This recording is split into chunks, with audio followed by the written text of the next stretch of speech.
Okay, seriously. You literally look different every time. I see you like So it's I on got bored purpose. again. Yeah. Oh, Yeah. surprise.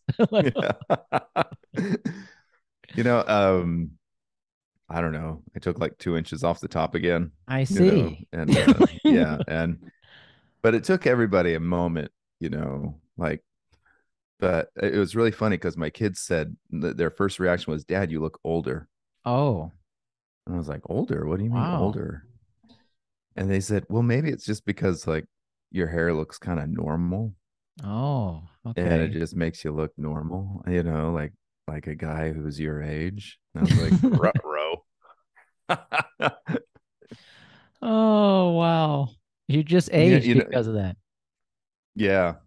Yeah, I thought it would make me look younger because like short hair, I don't know. Maybe I'd look more toddlery, but no, apparently I look Toddlery. older. Yeah. It's a Are you word, I'm sure. maybe. Are you back home in Alabama? Greenbow, Alabama. I'm home. I'm home. I'm home in Bama. Back in And Bama. yeah, been here about a week and a little over a week and it's been, oh man, it's nice to get home, but I spent too long on the West Coast, I think, because I was not ready to come back to the humidity.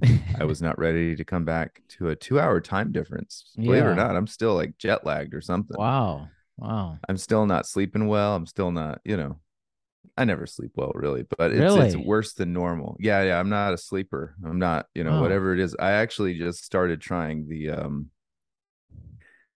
a CBD CBN, yeah.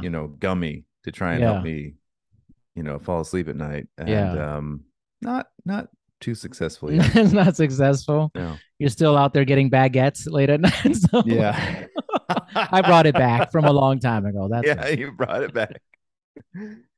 So I found that my peak sleep hours are really from like maybe around 3 or 4 a.m. to around 9 a.m. Yeah. That's when my body sleeps best. But I have to be up at around 6 or 6:30. Oh, So it's it not doesn't working. work out for me, man. And It you're still doesn't pretty work out. cheerful. I mean, it's pretty good. I'm a happy guy. Yeah. You always seem very happy, except when you're cutting your hair off, apparently. Like, Yeah, no, those are the moments. Those are my cry for help moments, oh, okay.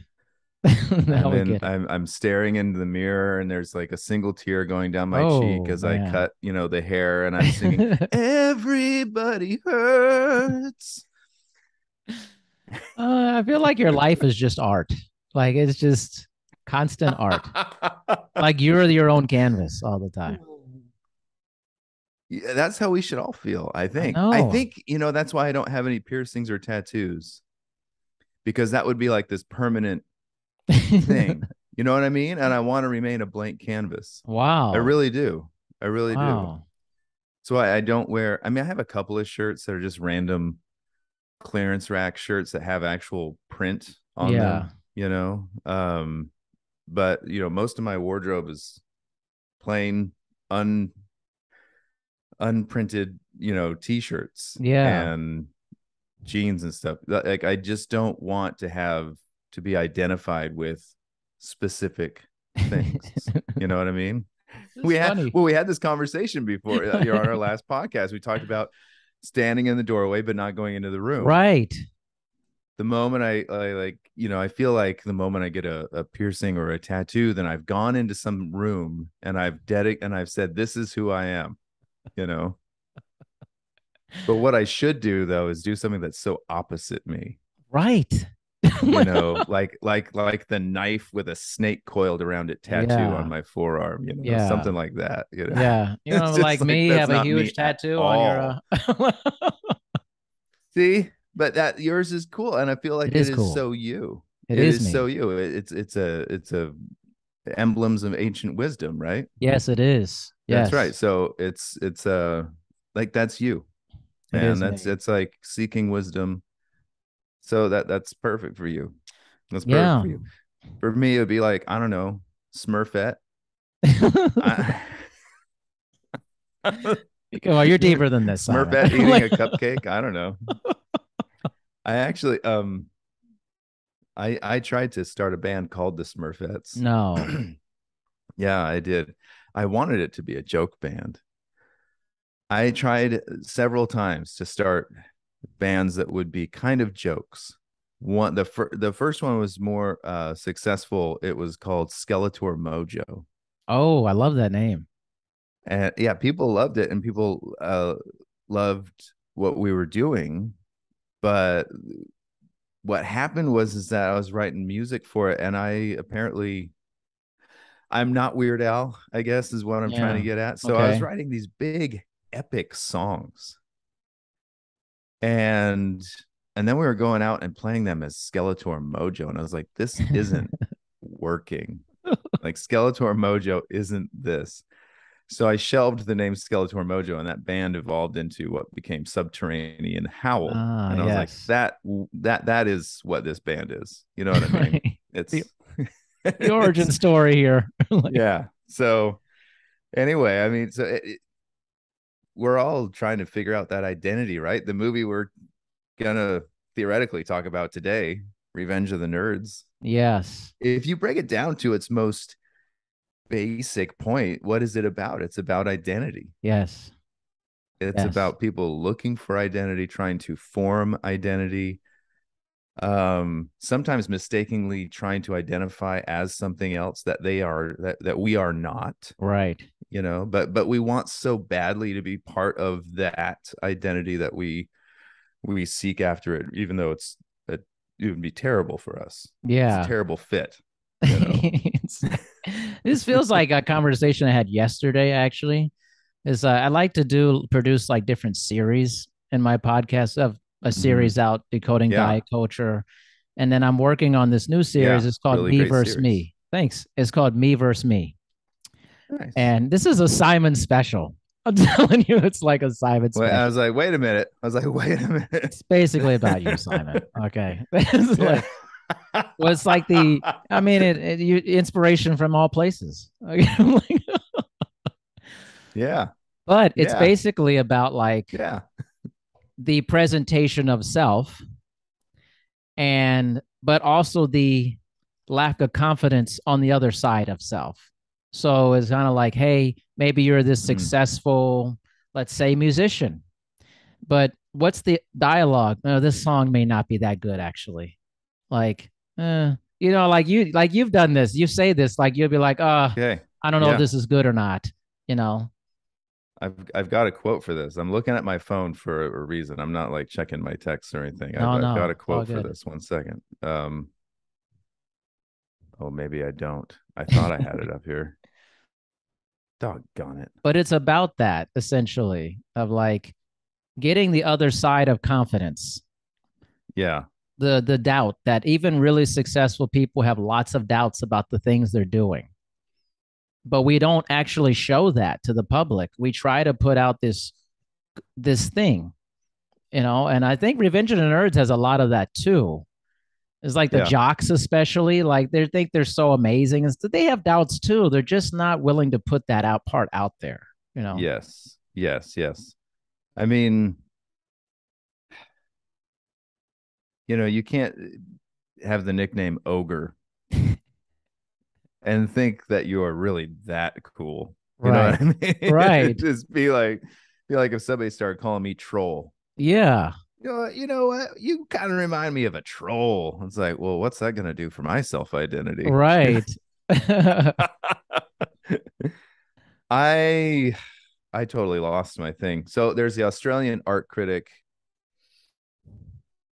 Robert somebody.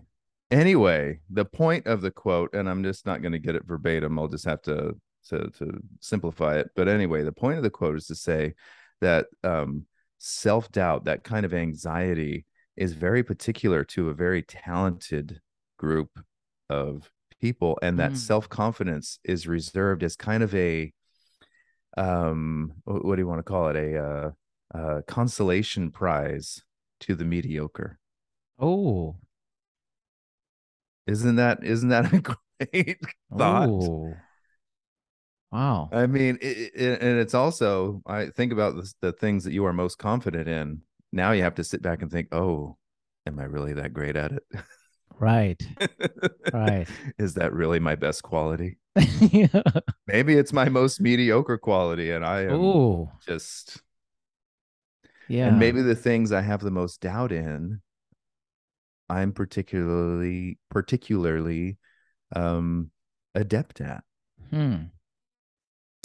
Gotta chew on that, man. I think that's part of the whole thing I'm trying to explore is wouldn't it be cool for a bunch of people to just put in some audio of like, yeah, I run this successful company, but yeah, I'm not sure if I believe in it all the way.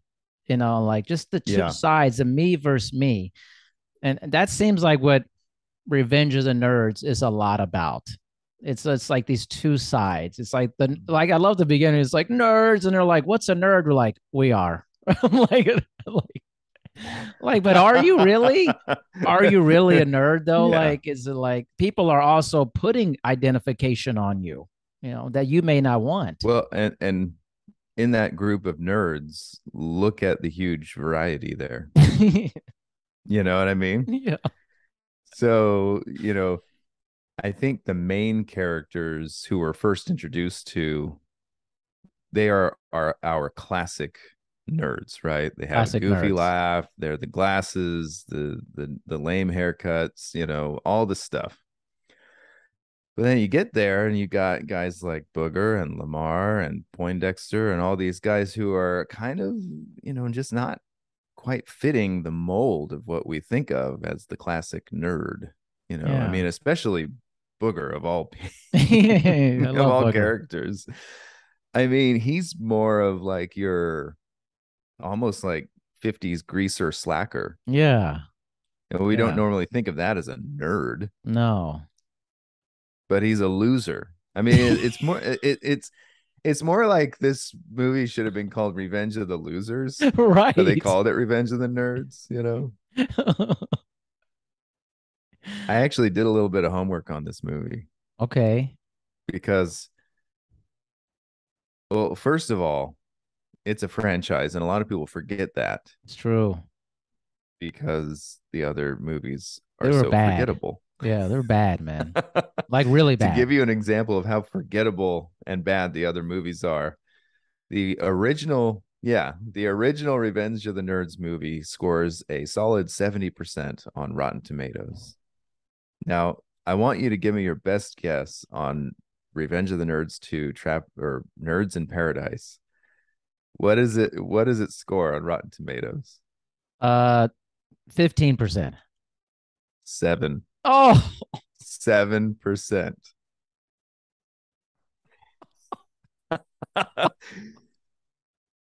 This is how, I mean, and then, how do you make two more after that?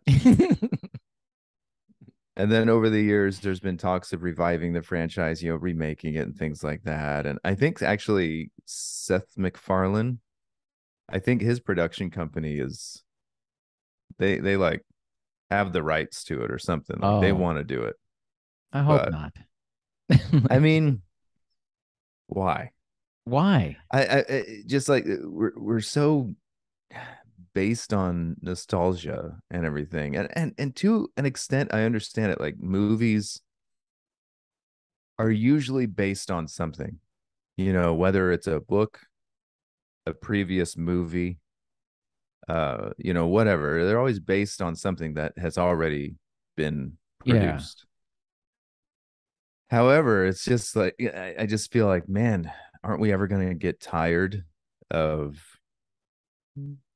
unoriginal ideas? Right. At what Yeah. point do we start to really crave um originality? And I feel like it's out there, but those aren't safe bets. Right. Originality is not a safe bet. So saying, we remade Revenge of the Nerds or Yeah. Transformers Part 11, Oh, you mean your or favorite whatever. franchise, Yeah, Transformers? exactly. That's forever going to be my example of, Yeah. how not to make a franchise, but still make $1 trillion at the Gobs box of money. office. Yeah. Yeah. Like that's all it is. It's a money making machine. It's like it's frustrating to me because I love original content. Love original content. But like you said, it's like too big of a risk for companies. They're like, well, what if it bombs? Yeah. That's never stopped you from making movies still. I mean, like, No, and I mean, and the one of the biggest problems is now is that the franchisability of anything. yeah. Like, well, does it have franchise ability? It's like, well, Oh, no, no. But can we have an ending where it leaves it open just in case? oh, I don't like that, Yeah. man. I'm really not a No. big fan of that. I like the complete thought. I'm Yes. ranting about this to my wife all the time. She's like, "All right, I got it." She's like, how about a complete thought? Like I don't want. I'm okay. Maybe some seasons, 2 or 3 seasons. Beyond that, I'm done. I just can't do more than that. Yeah. It's like, okay, this is clearly a money grab at this point. It's like, this feels like it. And Revenge of the Nerds, like, Yeah. I hate to say this, I watched all of the other ones. You watched them all. I watched Okay. them all. I It have was not so seen the bad. third and fourth one. I have No, not you seen don't the third and watch it. fourth It's one. bad. Like it's Yeah. embarrassing. Actually, it's embarrassing. Yeah. It really is, Simon. As a kid, I was really excited. Nerds in Paradise. Right. I was like, ooh, Revenge of the Nerds too. This is gonna be great. Nope. No. Nope. No. So here's some other things I learned about the original Revenge of the Nerds movie that I think make it the classic that it was. So characters like Booger and Poindexter, they were not big roles. They had like a random line here or there, but they Yeah. were not fleshed out characters at all. The actor who came in to do Poindexter, he actually had to read lines that were written for Lamar because there weren't enough lines for him to even read to Yeah. audition. Wow. So those two actors, they put themselves into those roles. Booger, he wrote that actor Curtis, what is it? Something. What's his last Anyway. name? Yeah. I've seen him in a bunch of stuff actually. Oh yeah. So he came off of co-starring in Risky Business. Yeah. So this was his next film role, and he was really like, oh no. He said he loved the script actually, but he was like, oh no, am I really gonna be Booger? Is that Yeah. my next career move? That's right. So he wrote like this page life story of Booger that was kind of based on himself, and then he improvised a lot of the most or all a lot of the lines that he had, and he's the most memorable character by far. Oh, I love Booker. I mean, it's just like if I think of Revenge of the Nerds, he's the first character I think of. The other characters It's have great true. moments, but he's the character I think of. All the He's the lines he worst. has, man. It's so Yeah. funny. Like when they had the party and he's like, we don't have any dates Yeah. except for Lamar, and he's going with a guy. I was dying. It's like it doesn't count. It Yeah. doesn't count. Oh man. Oh, Yeah, and he's trying to get everybody high all the time. yeah, I love it, man. It's like He's it's so just funny. Burping. and yeah. The burp. I wanted to Okay. burp like him for a long time. So here's how much love went into that burp. So part of that burp is a real human burp that's obviously overdubbed. Yeah. The other part of that burp, to give it the epic girth that it has, The is girth. actually the sound of a camel moaning during sex. Oh, Not made up. That's a true story. wow. They actually took a recording of that camel, and they mixed that in to create this epic burp. And I just like, oh my, and I think about that, and I just think about, oh, and I was going to mention the Poindexter guy. So the suit that he's wearing throughout the film, he actually went out and found that suit himself. That's great. And so this is what I'm talking about, where it's like these actors like went the extra mile to actually create characters. It wasn't just like, oh, well, we'll just show up and we'll say these lines and then we're done. In fact, the lead character played by Carradine, Yeah. I forget his first name, but I do too. he is of the famous Carradine Yeah. family of kung fu lineage and things like that. But anyway, he actually enrolled at Arizona State or wherever they actually filmed it at. So he actually became a student there during the filming of it. So there was just a lot of things that these actors, you wouldn't think Revenge of the Nerds, really stupid comedy, kind of a raunchy 80s Yeah. comedy. You wouldn't think that these actors would be putting so much of themselves into it.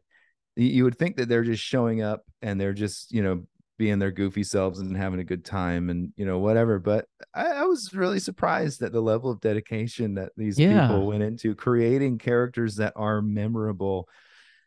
And that's why the other movies don't work. That's exactly right. It's exactly right. Because I think about like the first Ghostbusters movie and things like that. When there's a lot of investment into these characters and these ideas the first go round. Yeah. But now the characters are established, so now we just have to keep doing the character we already established. So obviously the same magic isn't going to be there. The same kind of discovery of who are these characters and what are they all about. It's not going to be there anymore. So even if Ghostbusters 2 was a superior film, which it wasn't, like but it still still wouldn't have the same magic as the first because of the discovery aspect of the first film. You're discovering these characters. It's kind of like the first album of an artist. It feels like an artist's first album is the magic of discovering the artist, and then it's like, how do you follow it up? Yeah. And oftentimes, even if you discover an artist, whatever album you heard first, right, tends to be kind of the favorite, right, with some exceptions, but sure. but it is that discovery. Oh, it's the discovery. The artist this way. And I mean, what's the third Revenge of the Nerds movie called? It's Next Generation. Yeah, it's bad. Right? I'm telling you. So anytime, I mean, isn't that what the last Star Wars trilogy was? Yes. Star Wars: The Next Generation. No, the movie Star Trek: The Next Generation. Yeah, no. See, now I actually really love Star Trek: The Next Generation. I like it too, but man, it's hard to beat like Wrath of Khan and all these other ones. It's so good, man. It is hard to beat those movies, but Star Trek: The Next Generation, it's not like it could have just been Star Trek. Yeah. Does that make sense? Because it wasn't so dependent on the original source material. Yeah. Obviously they're using the same designs. There's the same, a galaxy that they're all, or galaxies, that they're all coexisting in. And it is a progression of, the earlier story, but it doesn't need that story. Like this latest Star Wars trilogy needed Han and it needed Luke and it needed, and it was so dependent on the existence of those previous characters that it could never live up to.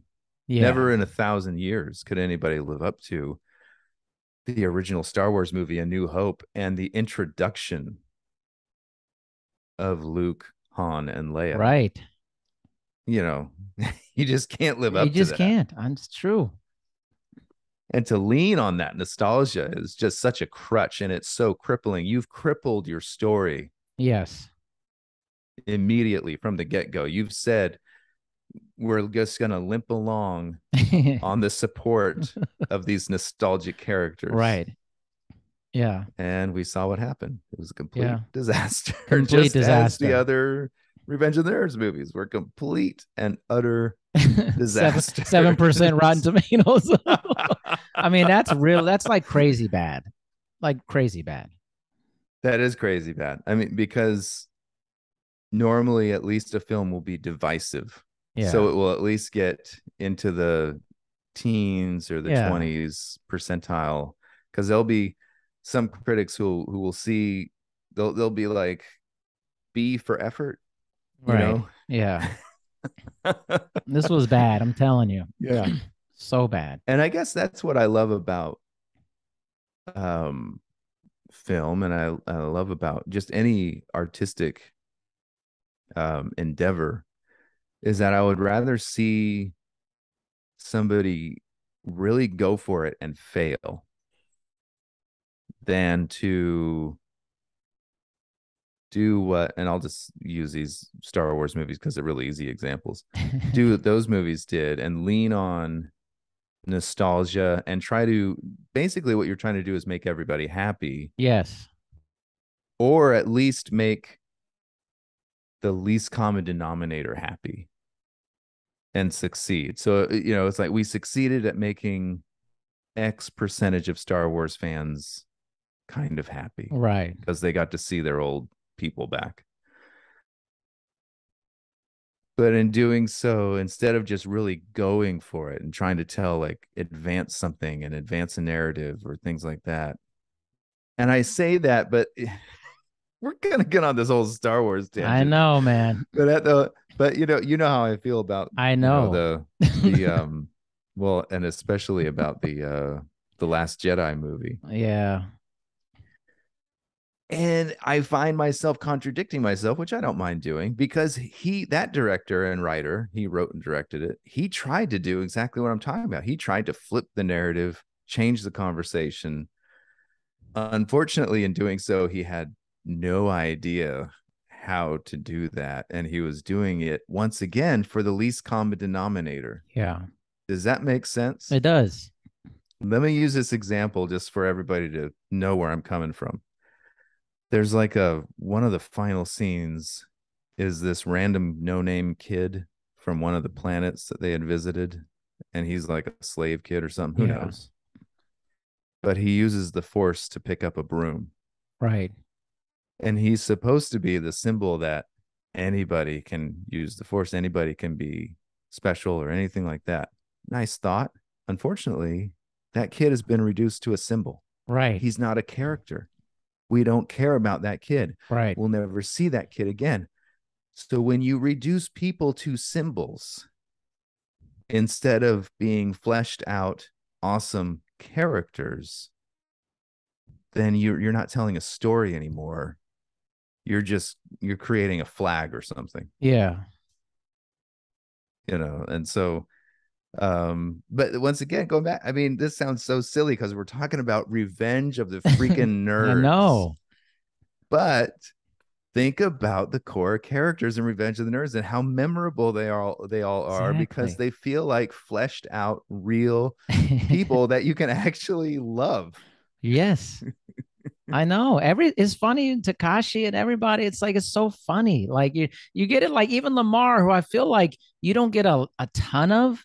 You still think it's kind of like, oh, it's Lamar Latrell Lamar, and the limp wristed. That's one of my favorite parts. That's yeah. Well, I mean, that in and of itself is the most brilliant thing. It goes back to the idea that there are no small roles, just small actors. Right. You say Lamar to anybody our age, they know who you're talking about. They know They're it. thinking about the limp javelin throw. Yeah. I mean, that's success right there. That's success. Right? Bicycle built succeeded. For two. Right? Everybody knows that. And he's riding the tricycle. Yeah. Man, that's like, it's iconic, right? But it's so dumb at the same time. If I say Booger Presley on the guitar, then everybody knows. Yeah. And everybody's going to start, and they'll have it stuck in their head. Come on, everybody, clap your hands. And everybody, clap your hands. You got to have that stuck in your head now. Yeah. Who doesn't know that, right? Yeah. So, but if you just break that down, I mean, these are stupid, ridiculous things. Yes. But the effort and the love and the care that went into creating stupid and ridiculous things cannot be underestimated. Yeah. Even Ogre, right? Ogre's character is so stupid, but so memorable. It's like, so no, I'm blanking on his name. He's yeah. Oh, I mean, and you think he's gonna like burst sometimes. Right. Like his anger is so real. I mean, I'm blanking on the name of the guy who plays the lead um bad guy. Um Oh my gosh. I know that it's the quarterback anyway, guy, right? Yeah. yeah, people know him from Happy Days, and then he Yeah, goes on yeah. to do Married with Married with Children. Children, yeah. Super handsome guy. Right. He looks like the Ken, Barbie Yeah. Ken was based on him, That's right. Yeah. So just perfect for these kind of roles. And the kind of humility I think that somebody like him has to come in and say, I'm going to be the bad guy. He's probably a super nice guy. It's usually the case actually. Yeah. Yeah. And I love that about guys like Yeah. that he's probably, because somebody that good looking would if they thought too highly of themselves, would be like, no, no, no, no, no. I need to be the lead. I need to be a good Yeah. guy. Right. For them to say, I'm going to be hated and reviled, you know, Yeah. because I'm going to be well, in the words of Booger, he's going to be his mom's old douche. What are you looking at? Thought I was looking at my mom's old douche, Yeah. but that's back in Ohio. Yeah. It's so good, right? I can't help but think that line was improvised, but Yeah, you're who knows? Who right. knows? Meanwhile, while he's saying that line, there's a small robot watering the lawn with, with a sprinkler that is coming out from, his Yeah. crotch area. I mean, it's It's just so good. so absolutely ridiculous. It's a very immature movie, but actually very well fleshed out. It's kind of weird. It's like this dichotomy. It's like Yeah. this is dumb, but we thought about the being dumb part a lot. Like, Yes. And you're having people, they're saying funny things, but they're not saying it in a funny way. Like Booger's not saying it yeah. like he's trying to be funny. He's Right. saying it like he's angry and he's being rude. Right. Meanwhile, right behind him is a robot with a sprinkler penis. Basically is what we're talking about. These guys are doing this scene with that right there. You know what I mean? And so Uh, it's a little bit genius. I mean, yeah. it really is. It's got its own, and there's a reason why it's worth talking about today. And a lot of people will say, "Oh, this isn't worth talking. It's not blah blah blah." It's And totally worth talking about. it absolutely is worth talking about. It's just as, I'm not comparing it to Shakespeare, okay? Just nobody get Wait me a minute. wrong about this.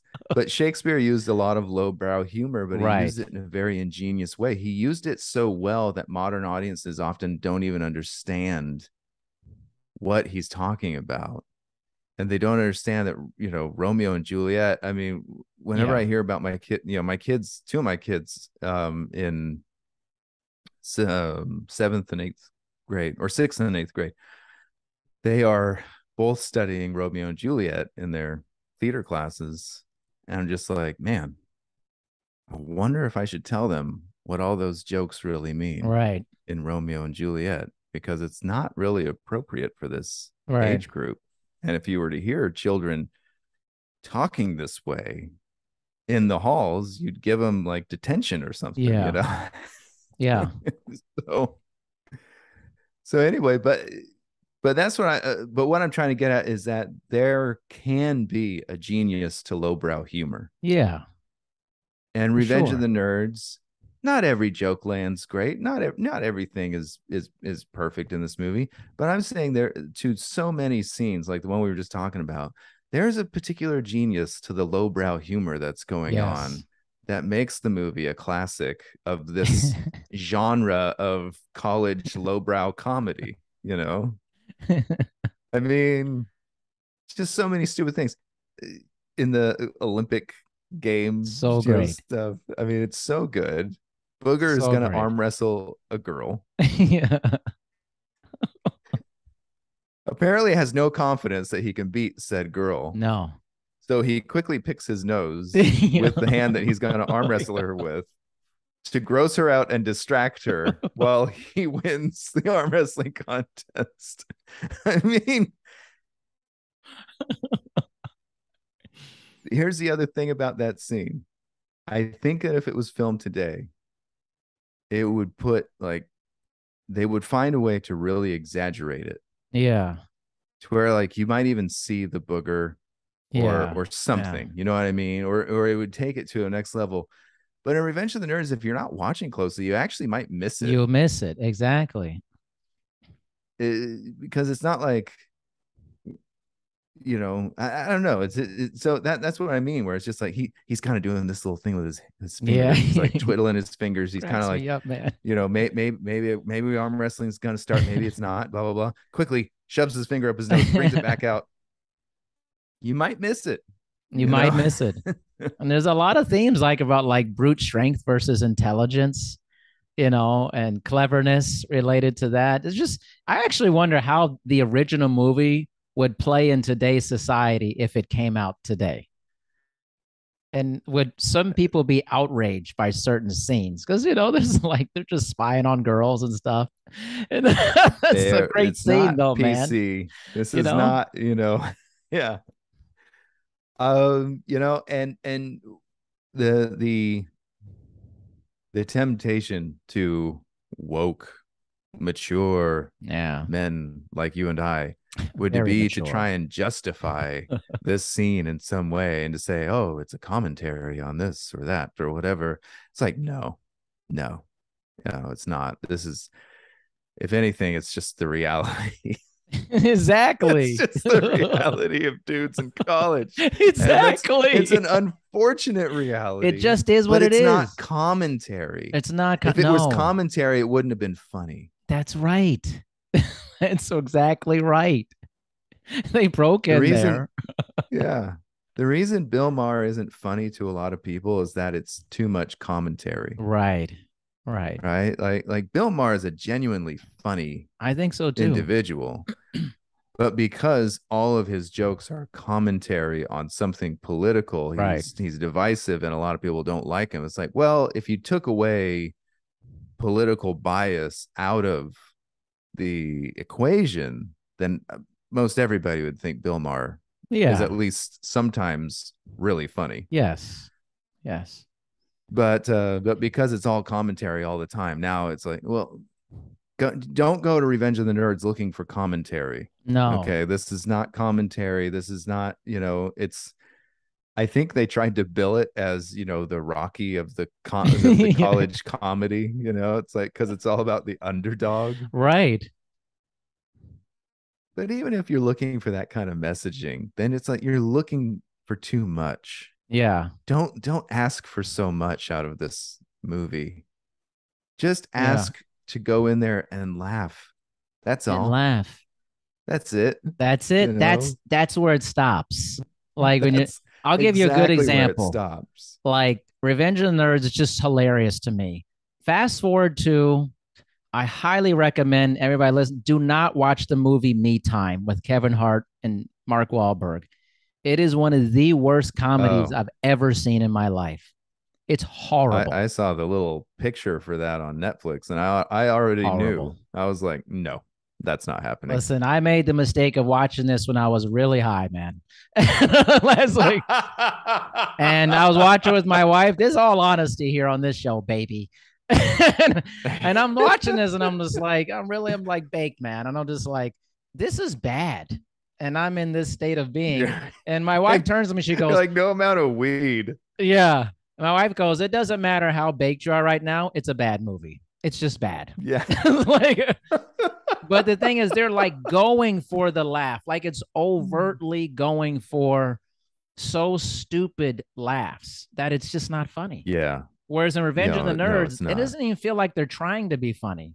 It's just like people are talking and it sounds No. funny.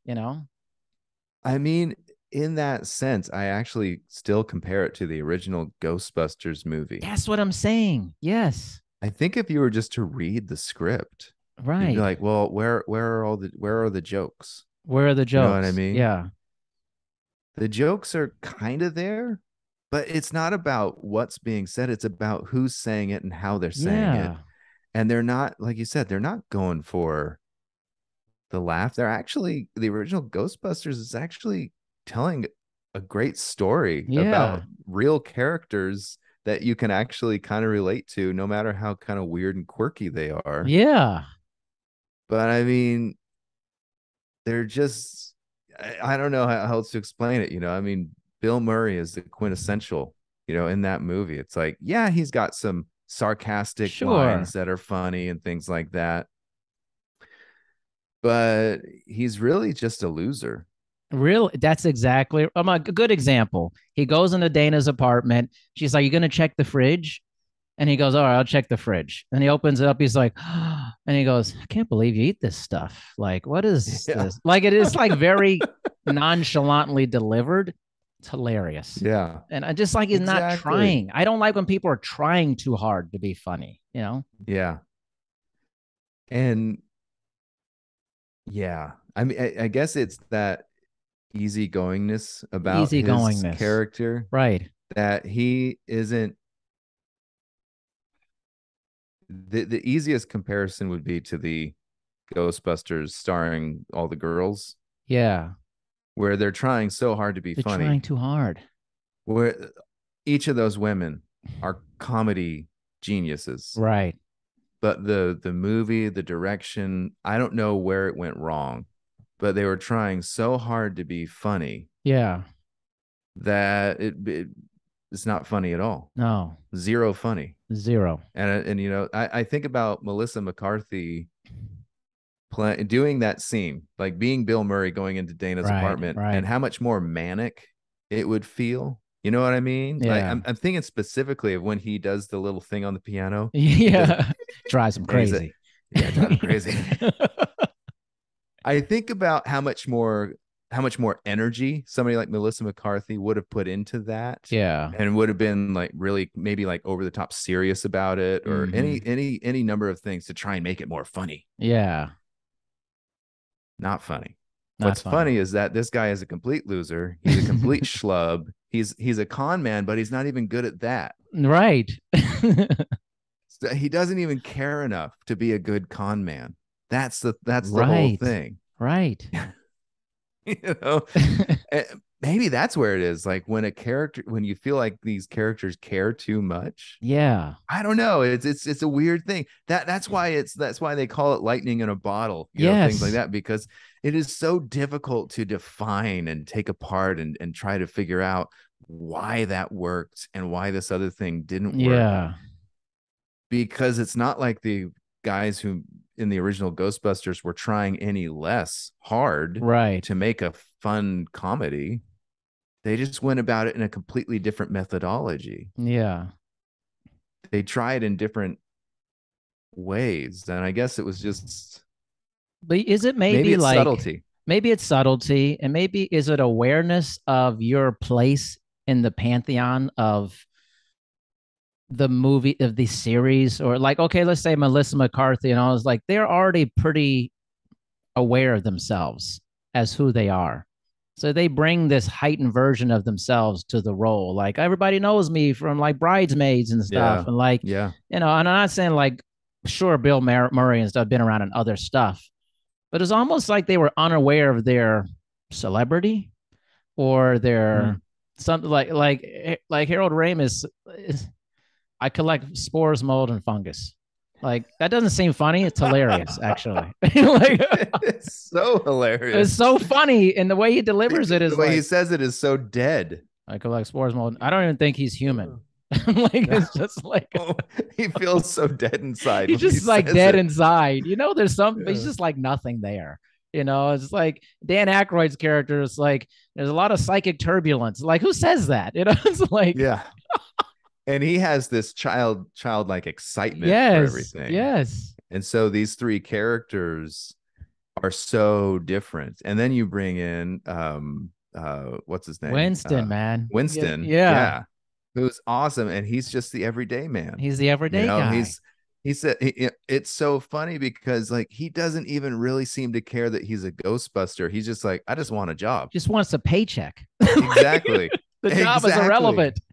Yeah, he brings no passion to the work other than he the, for all he cares, he's getting a job with a plumbing agency, you know, and Exactly. he's gonna go unclog some toilets. That's Yeah.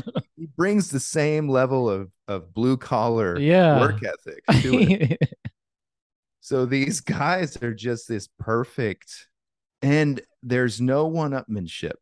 No. There's no, how do we make this scene funnier than the last? How do I make my character stand out? Yeah. How, this, that, and the other. There's none of that in that original Ghostbusters movie. I don't feel like there's any of that really in the Revenge of the Nerds thing. I feel like No.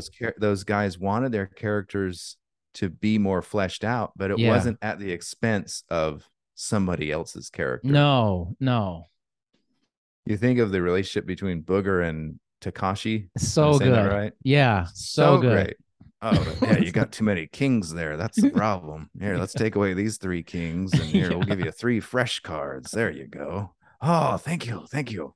I mean, Gosh, he's the best, man. And he's on that bicycle, man. Oh, fucking great. How do you feel? yeah. But if there's any parallel, I think, you could easily say like Takashi is Ray, Right. and Booger is I never thought Bill about it that Murray's way. character. I never thought And about it I that mean, way. but you can see like, oh, you have these different characters that are inhabiting these different sides of our own humanity. The loser Right. who's always he's once again, he's a con man who doesn't really, he's not even trying. No. He's just but he is going to take advantage. But he doesn't take advantage in a mean way. Like, you Yeah. don't see Yeah. that he's like taking a lot of money from Takashi or anything like Yeah. that. Yeah. He's just teaching him bad poker. That's all. Exactly. And Takashi, for his part, he's so grateful just to have this friend. Yes. Yeah. This connection with somebody.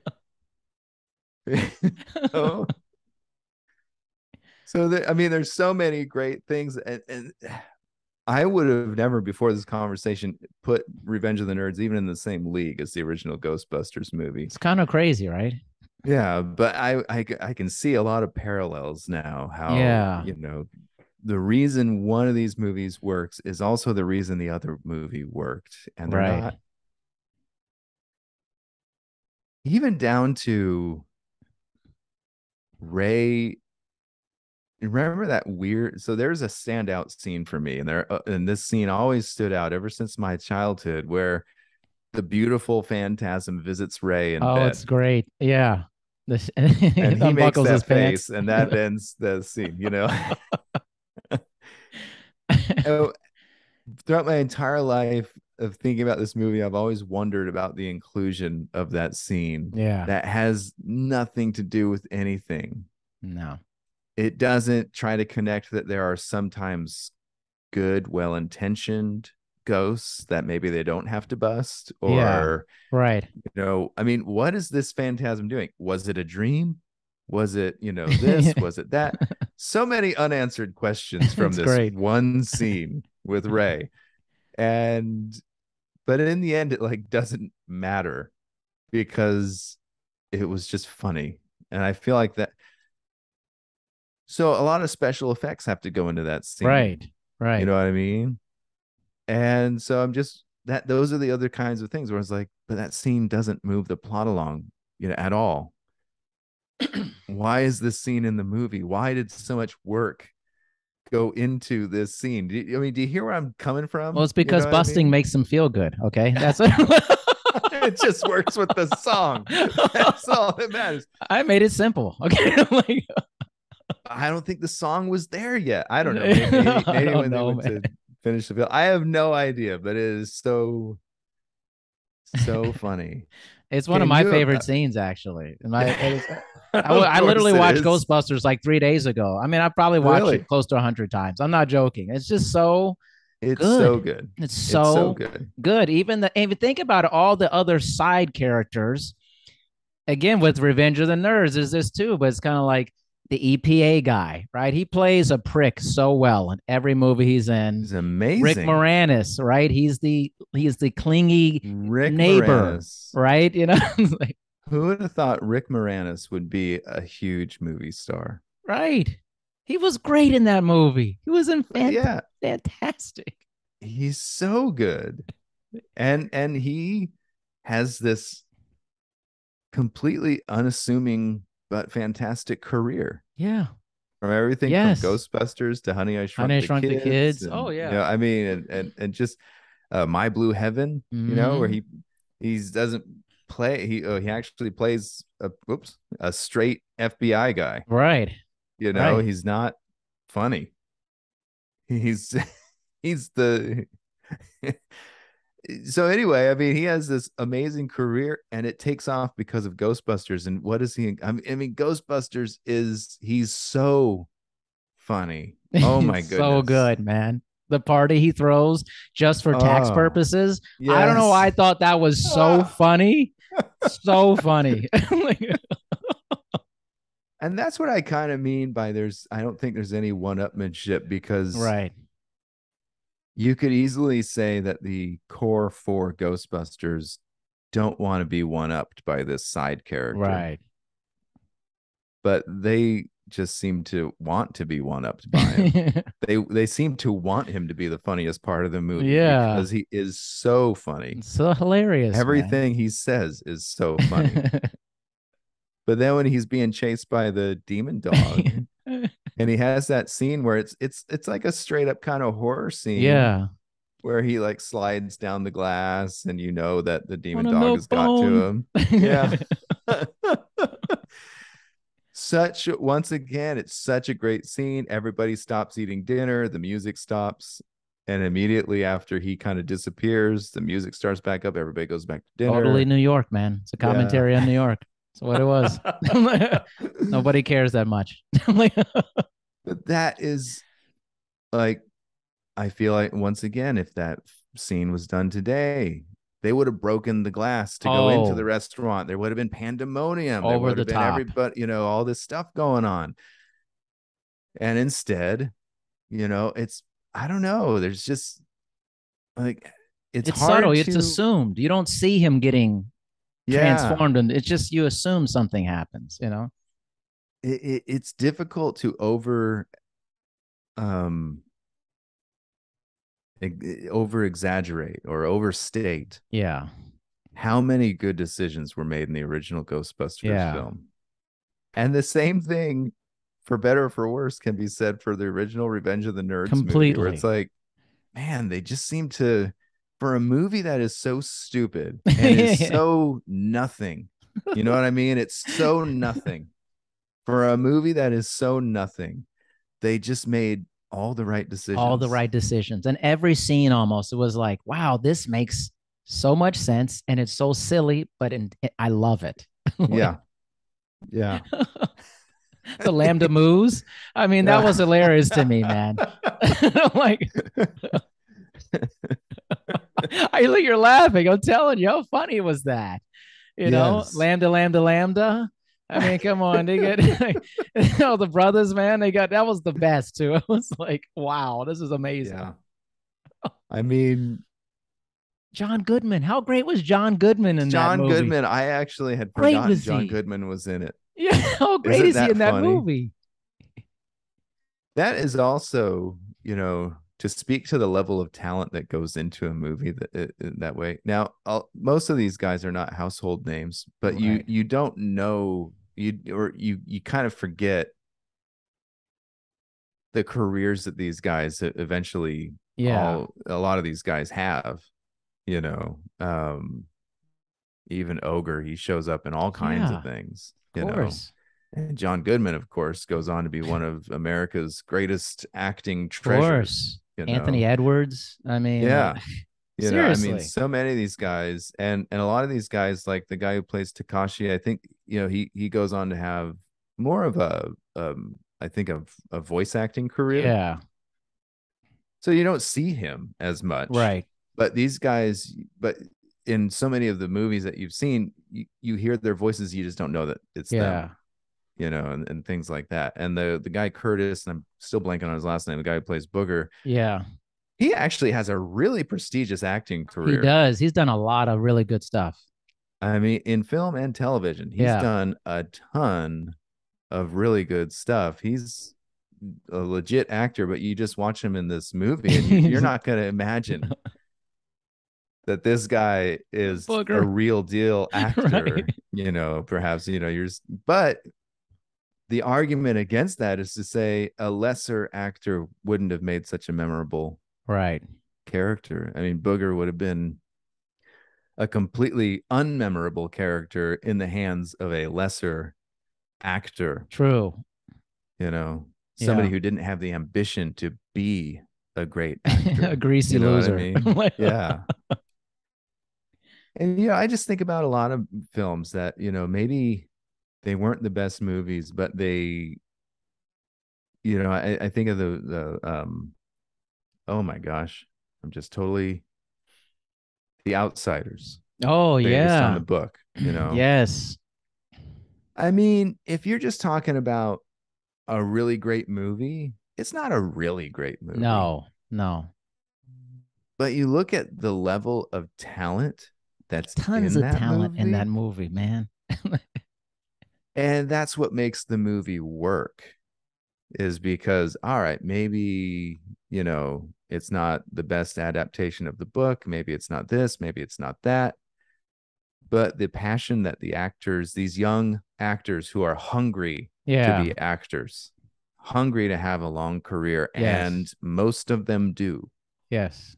Like, go down the list of the people who are in this movie, and you're just like, holy cow, Yeah. So who's who, how did man? they, yeah, how did they get all these great young actors in this movie?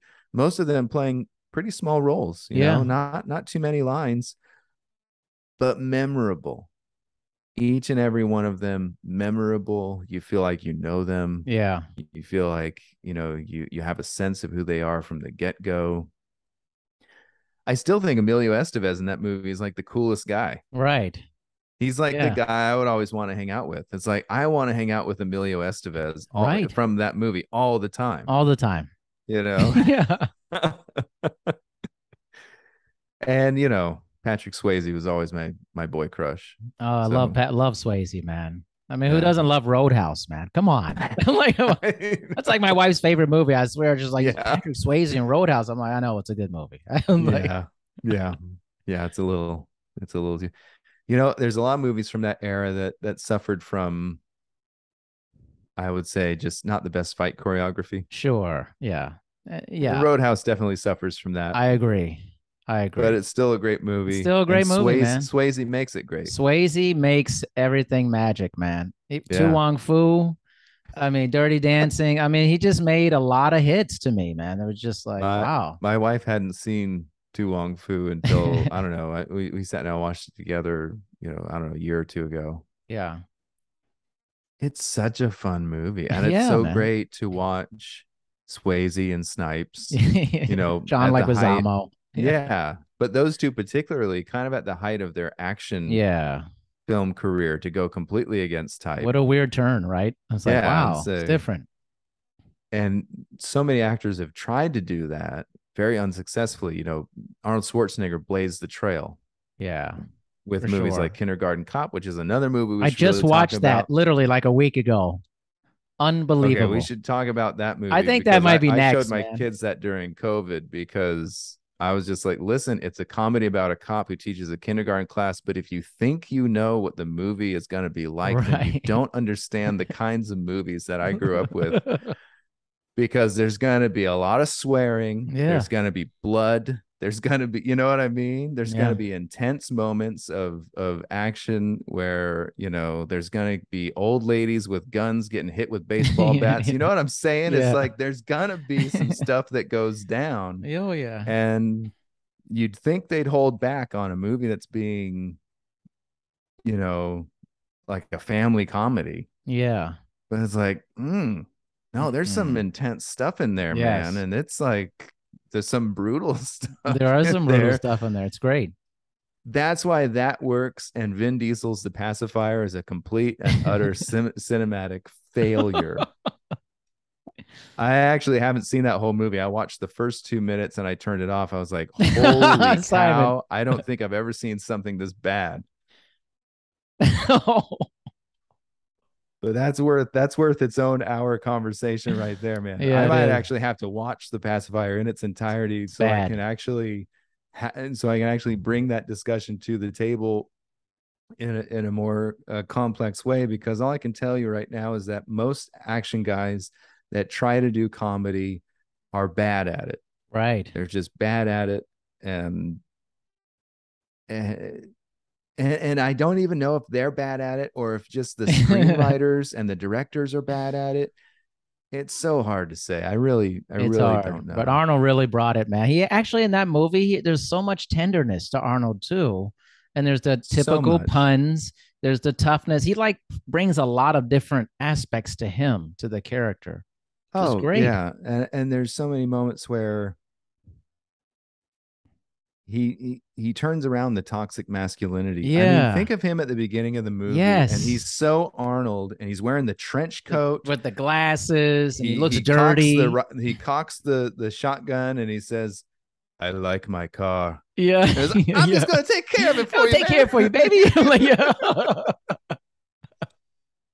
Turn that around to the moment in which he goes out to this to confront the abusive father, slams Yes. him up against the car and says, "You hit the kid, I hit you." I mean, he takes that toxic masculinity and he turns it for Yeah. good, to Yes. where he's now the protector, he's not the aggressor. And That's then the right. principal is so great, That's the how'd it feel best. to hit that son of a bitch? She's so great. And they bring it home. I don't know what type of cop you are, but you're a very Yeah. good teacher.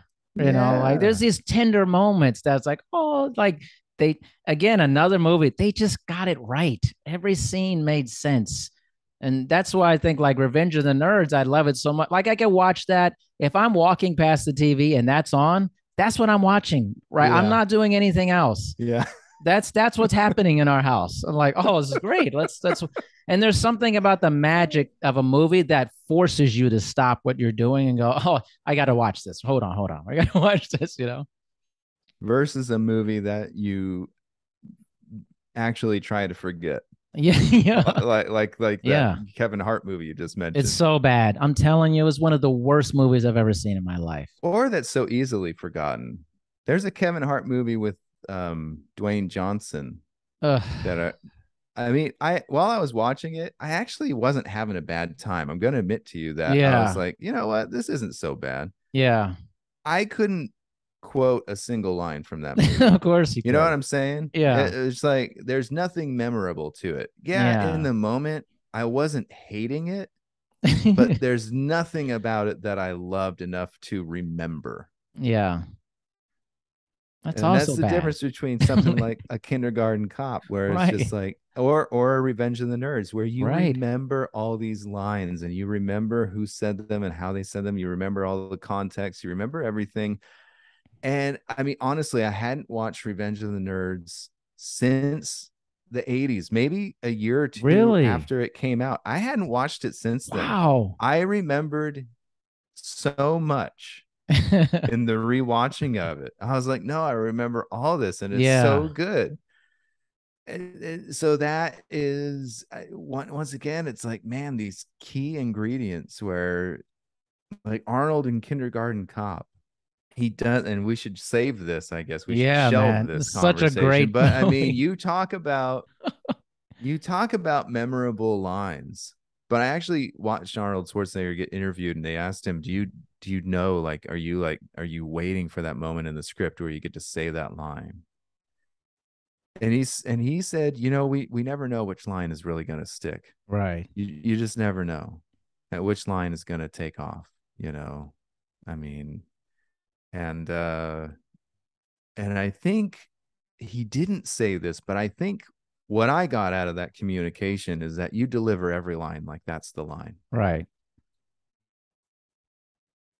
but you're not delivering it to try and get the laugh. You're Yeah. delivering the line the way it should be, appropriately delivered. I mean, people don't think of Arnold Schwarzenegger as some great actor, No. but when you think of how many quotable moments from his movies, how many memorable moments come from Arnold Schwarzenegger movies, it's not because he's a bad actor. No. It's because he delivered the hell out of that line. You did. and it worked specifically in the context that it was within. And then you're able to lift that line and use it for any other context, because now it's so memorable and it's in the consciousness of the world, Yeah. that if you say "Hasta la vista, baby" anywhere Yeah. in the world, you think of Arnold You Schwarzenegger. just do. Why would you think of Arnold Schwarzenegger when you say "Hasta la vista"? Right. you know, because he delivered that He delivered line it. so perfectly. Every line he delivers. I mean, I've been on a binge with like all these movies. I was watching Predator the other day, man. I was like, Arnold's just so good. And then like Commando, maybe my this is me. Commando, maybe my favorite Arnold movie of all time, Really, because that movie really, has so many one-liners that are it so does. It's It's I one liner mean, fest. I eat green Yeah. berets for breakfast. It's so funny, man. That's so funny. And it's not supposed to be funny, you know? No, no, it's not. Stick around a bit, Predator is some probably steam, Bennett. And he throws yeah, the that's pipe right. through him, and as the steam's coming up, blow off some steam, Bennett. It's so good, man. And he says it with such a smug attitude about it, He where it's just killed like a guy. Like violently. that. Yeah, Like, that movie is a little weird for me, but it deserves once love it. again its own discussion. It does. Predator is my favorite. I can say Predator's up there for me. unequivocally that I think Predator is actually, well, Terminator 2, Predator. And I really have a soft spot in my heart for Twins. And it's not Twins because is I think great. it's the best movie. I Same here. just Arnold Schwarzenegger and Danny DeVito are such a joy to watch Yeah. on screen, Yeah. that you can just throw the plot and everything else out the window and just watch these two interact on screen, and you're having a great time. Yeah. And once again, you don't think of Arnold Schwarzenegger as a great actor, but he has chemistry with other people. You know what I Yeah. mean? Danny DeVito is a great actor. Yes. He's an amazing actor. And Arnold Schwarzenegger isn't playing second fiddle in that movie No. to Danny No. DeVito's acting chops and things like that. Their chemistry is perfect. It's right on point. So that's my compliment to Arnold Schwarzenegger. Is that, Right. okay, maybe you shouldn't be doing Shakespeare, but for the kinds of movies that you do, Arnold Schwarzenegger, you're really good. Really good. You're really, really good. He makes you remember him.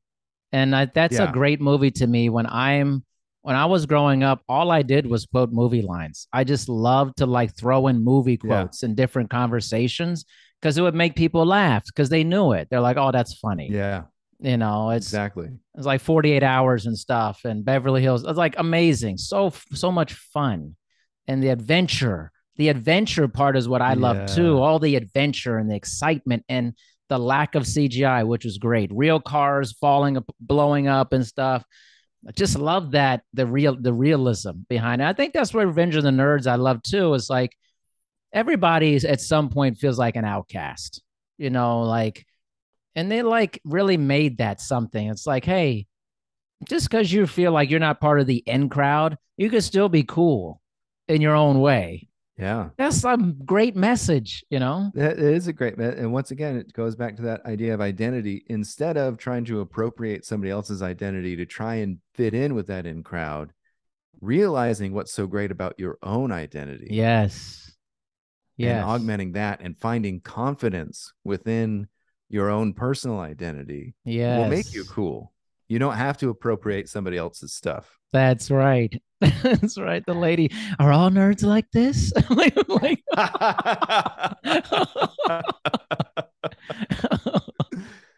oh man. So I mean, good. even that line where it's like this assumption that all nerds are the same. Yeah, exactly. You know what I mean? Where it's Yeah. like, no, I think that's actually, once again, we talked about it. It's like don't go into this movie for messaging and things like that. But if you are looking at messaging, once again, like all these nerds are so different. Yes. They are not all the same. They are such different people and such different characters. Yes. The thing that they all have in common is that nobody else wants them. Right. Right. You know? Right. Everybody is like, oh, these people aren't worthy of being cool or on the, on the popular spectrum. Yeah. But they're amazing themselves. They just got to find that. And I felt like they were finding that throughout the movie. It's like, no, this is cool actually. And we had a theme of that going on in the 80s. You got the Yeah. Goonies, Oh, you yeah. got, I mean, you know what I'm saying? Where it's like kids that are losers in other social Yeah. groups find each other, create their own social group, and now they're awesome. Yeah. Yes. And even within their own social group, it's like they're annoyed with each other. Yeah. Chunk They have again. arguments. They're real friends, you know what I Yeah. mean? They're not just like, oh, we think we're the best. We actually think we're awesome. It's like, Yeah. no, these guys, there's a lot of infighting, there's a lot of this and That's that and the right. other, you know what I Yeah. mean? But there is I mean, if it once again, if you're looking for a wider kind of commentary or things like that, we're talking about diversity. Yeah. Goonies, Revenge of the Nerds, those kinds of movies are all about It's diversity, true. right? There's a diverse group of characters. If you're looking at the other groups, there's less diversity. Like, It's no, we're true. all handsome white hunks Right. and things like that. You know what I Yeah. mean? And their lack of diversity turns them into douchebags. It's true. you know and Uh, the other guys win out because they embrace the diverse talents within their group of right. outcasts. Right. That should be the messaging of America. Unfortunately, Yes. that messaging gets lost a lot, when A we lot. Like, it really gets lost. But that should be our entire that should be the flag we're waving, is that we yeah. are the nation of outcasts. I mean, just like what it says on the Statue of Liberty, and we're the underdogs, Yeah. and that's what makes us cool. It is what makes us cool. I totally agree with that, man. It's actually that I kind of that movie is so beautiful because of that. It's like especially the end scene, towards where they do like the big competition, the music video style thing, and Mhm. like they just celebrate each other's talents. And they go, Yes. "You're good at this, you're good at that, you're going here," and it made a cohesively awesome and fun end to the whole thing. Where the Yes. other guys did their stereotypical thing. They were in the football uniforms and they're doing being stupid. Yep. It's just very lack of intelligence and ingenuity and creativity. It's just dumb. Yeah. And the nerds get up there and they're more like a jazz ensemble. Yeah. Or it's like everybody's going to get a solo because we're going to highlight the different talents and styles Yeah. of everyone in the group. And this mishmash of all these different styles and Yeah. things like that, we are going to create this cohesive whole with. I mean, that should be the messaging of the Stars and Stripes, right? Right. Where it's Right. just like, yeah, we don't We celebrate we're, our differences. That's yeah, what's important here. Everybody yeah. brings something unique to our nation. We don't demonize him just because he picks his nose. No. You know what I mean? We don't demonize him because he's gay and black. I mean, Right. talk Right. about, Talk about a double whammy. yeah. We don't demonize him because he's, this virtuous violinist. Yeah. Yeah. You know what I mean? It's Yeah. like we just embrace all of that. Yeah. And then you have what America was supposed to be from the get-go. I feel like they kind of I don't know I didn't look at it deeply like you did on that sense, but I feel like maybe that's what they were going for. Like they're like this is kind of like this is what it should be like. We're kind of looking at what the Yeah. past is and here's what the future should be like, and it's in some weird direction. It's like these guys were the fringe guys, the nerds, and they're becoming the mainstream guys, like how it should be.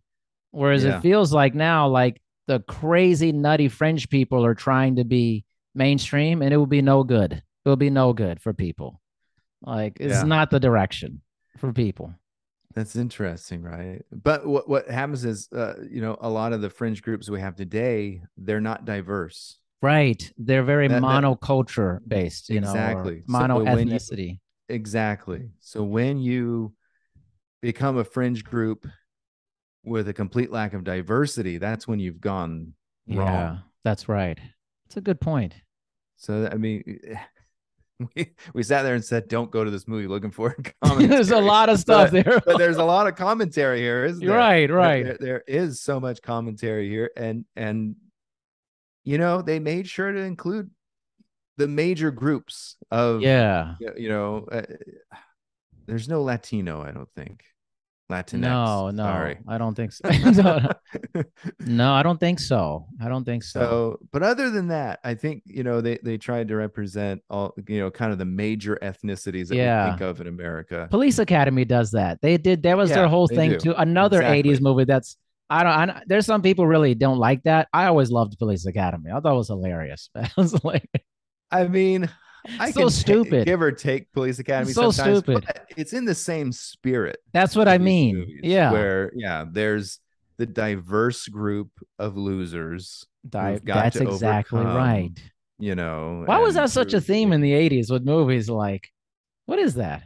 I mean, it should be a theme all the time, Right. But it right? was like very, very specific in the '80s. It felt, was it like an I don't know. The '80s also had a lot of greed as well, was like a major theme. Yeah. It's interesting. Like, I don't You know. know, I mean, we're still working. I mean, not that we've overcome any of the things that I'm about to list off, but we were still working. I mean, you think about we're only 20 years out from the height of the civil rights Right. movement, and maybe even less than 20 years. I can't remember Yeah. the exact date of, so, and we're kind of in, as far as cinema goes, primo homophobic, Yeah.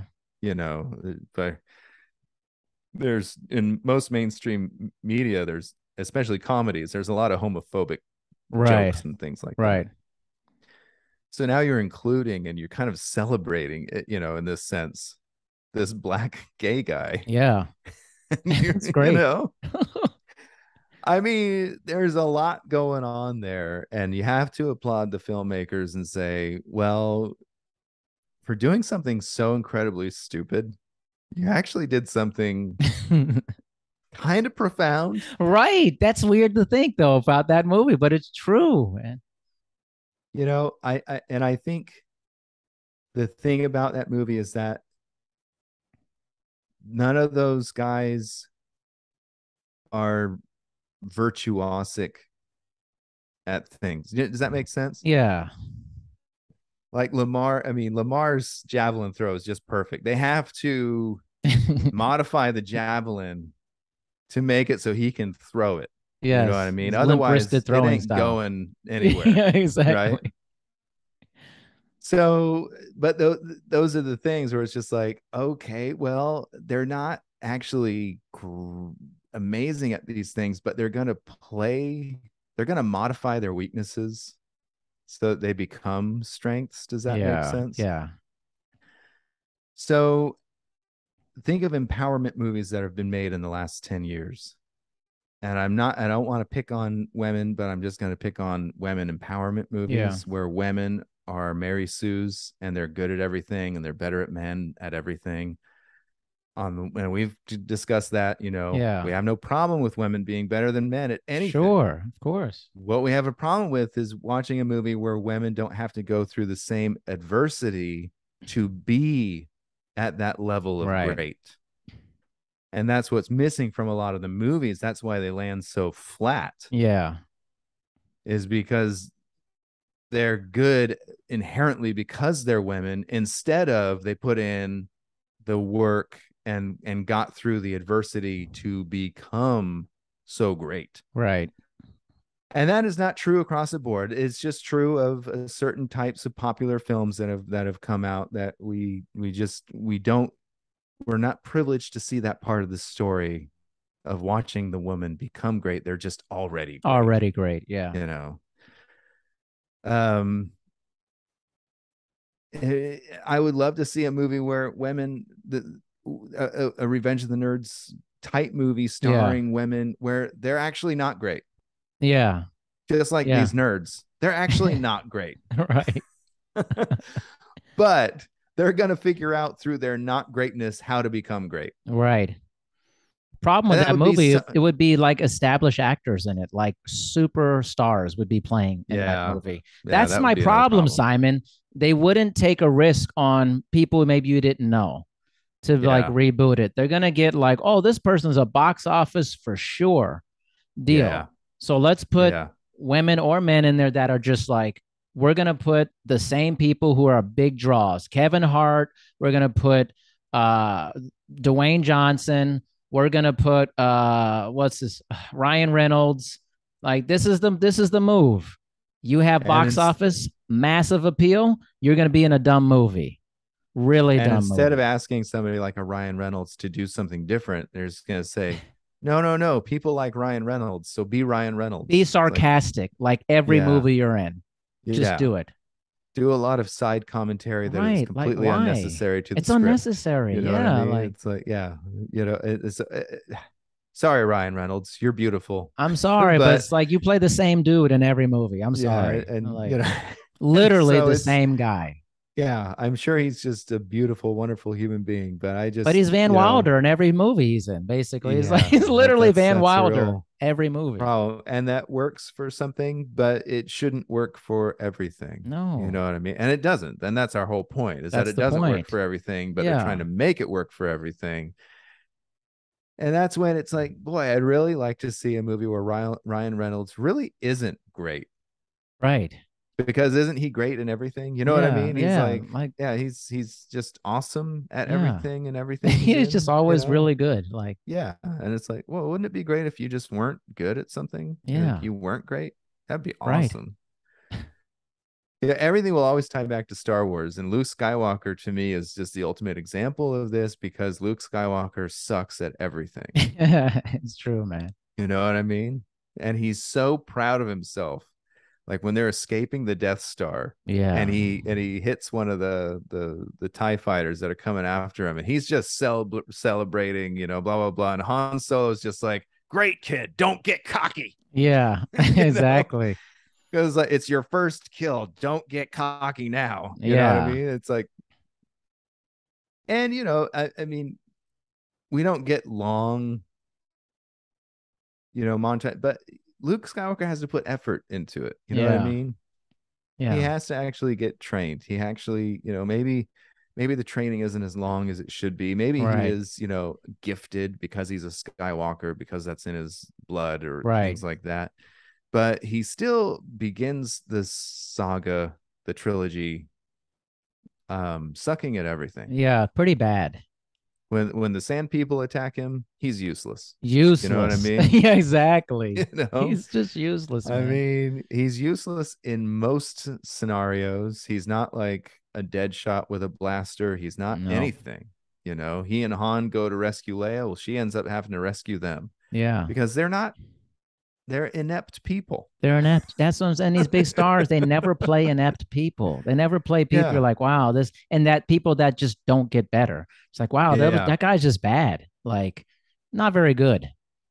And they're not doing all this side commentary at each other that's supposed No. to be for jokes. You know, there's once in a while, Han Solo's lines land so well because they're not constant all the time. Like Yeah. when he shoots the microphone, he says, "It's a boring conversation anyway." That Right. line lands so great Yes. because they don't talk like that when they're shooting at people. No. You know, they're not, No. you know what I mean? That's not, they're not having all this humorous banter. Yeah.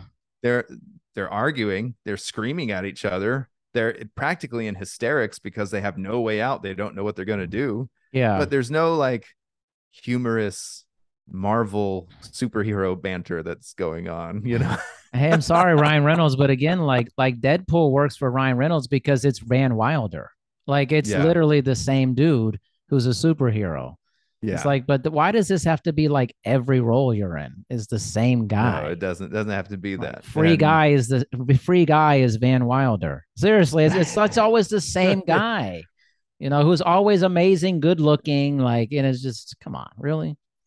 yeah. No, it's unfortunate, and maybe that is just his choice. Maybe it's the director's choice. I don't know Yeah, whose choice it is I don't know. to make him the same guy every time. But once again, that just goes back to prove the strengths of the original Revenge of the Nerds Right. movies, because none of these guys were creating characters that would follow them for the rest of their career. No, no.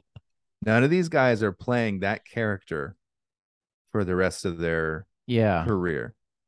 They're real actors yeah. acting. Acting, They're acting. acting. They are becoming these characters. And then when they go to make the next movie, they become that They character. become that. That's exactly right. you Okay, a great know? example is like everybody saw Denzel Washington kind of a certain way. And then he did Training Day and they were like, whoa, Yeah. Denzel's not good. He's not a good guy. I mean, Yeah. that's the turn I like to see. Like, come on, man. Like, you can't be beautiful all the time. Seriously? Like, No. No. And boy, is he good at that. oh man, like crazy. And nobody thought he would be that good like that. They're like, oh, it's Denzel. Come on, Yeah. it's not gonna do something like that. But he's done in the last, I don't know, I don't know the timeline, 5, 6 years. He did Fences, where Yeah. he's not a good guy. Right. Then he did Macbeth. That's exactly right. Starts out as a good guy, becomes Mhm. not a good That's guy, right. you know. Yeah. And he's so good at He's so these good. Man, roles. he's so As good as he is at being good, he might be even better at being bad. yeah. He channels it, man. you He know? just channels it. And I think most of the other stuff just feels like money grabs. I never feel like Denzel's going for money. I mean, he's making money a lot, but I feel like he really like feels it. He feels it. Well, Like, he okay, wants like a to do challenging Philadelphia. material. Right. Like Tom Hanks in Philadelphia. That's a challenging role Yeah. that he was in that. Well, that's gutsy to do something like that. Like, can you see The Rock doing that? No. Oh, no, Like, no, no. there's No. no challenge. He's with Kevin Hart half the time, or Yeah, he's doing a yeah. superhero thing. Like, it's like, come Yeah. on. Denzel in Philadelphia is once again a Oh, perfect example, because he's almost kind of an ambulance chaser lawyer. You know what I yeah. mean? He's And not like this great heroic no, guy, but he no. just takes on a case that kind of it challenges It him. challenged, it It alters him. challenges Yeah, it him. Yeah, challenges and him. that's the beautiful parts of the story. And Tom Hanks Yes. is brilliant in that. I Oh, mean, he's just absolutely brilliant. And then just, whew. um oh, it was Antonio Antonio Banderas. Banderas, incredible. Like, again, I When would I have see seen that that from when I him. see that Tom Hanks's partner is Antonio Banderas, I was kind of like, well, I'd be gay for Antonio Yeah, too. you're like, but the role was like he took himself somewhere else for that. It's That moment where Tom Hanks's character is in the hospital, Antonio Banderas can't visit him. yeah, I was so crushed and the torn up. These are the achiness. things. Yeah, I mean, when did that come out? The early '90s or something. yeah, I mean, we're teenagers back then, yeah. and these are the things that I didn't even think about that. I No, wasn't thinking no, about no. those kinds of issues when it came to gay rights and That's right. LGBTQ plus rights is what we're really Yeah, talking about. I wasn't woke to any of that no, side of the conversation, and it's movies like that that change the conversation for that's people right. like me. That's right. I was just like, oh, okay, I understand what now Yeah, I'm seeing. I can't say I understand, but I'm seeing, my eyes are opening yeah, what the issue really is, that's right. and that somebody's rights to love somebody else That's exactly right. in all aspects, just being able to visit them in the freaking hospital. Yes, That's what it's about. that's right. And for But people who are against those things, I guess you just don't see what it's about, or there's a part of you that's lacking some humanity. right. Yeah, that's all I can. Because that's a I can't. universal emotion, that achiness, the wanting to be near the person you love, regardless of Yeah, whatever sexual orientation and things, which is irrelevant to that. It's just about being connected to someone, and how the actors pull you in on that. I tell you, a great current show that really pulls at that is 5 Days at Memorial on Apple TV Plus. It is I'll have to so check it good out. about reenacting the Memorial Hospital during Hurricane Katrina. I Ooh, mean, these okay. actors went somewhere super deep, and Wow. the emotion was so gripping. And by the last episode, my wife and I are literally crying. We're sobbing watching this. Mm. And I was like, I haven't cried like this at something in a long time. But it's also a commentary that nobody's given me a reason to feel this way in a movie or a show in a long Mm. time. And it just blasts you. And it's like, wow, this is superior acting, superior. And not a lot of huge names. It's a lot of, it's not big people in the movie. It's like mid-level people in it.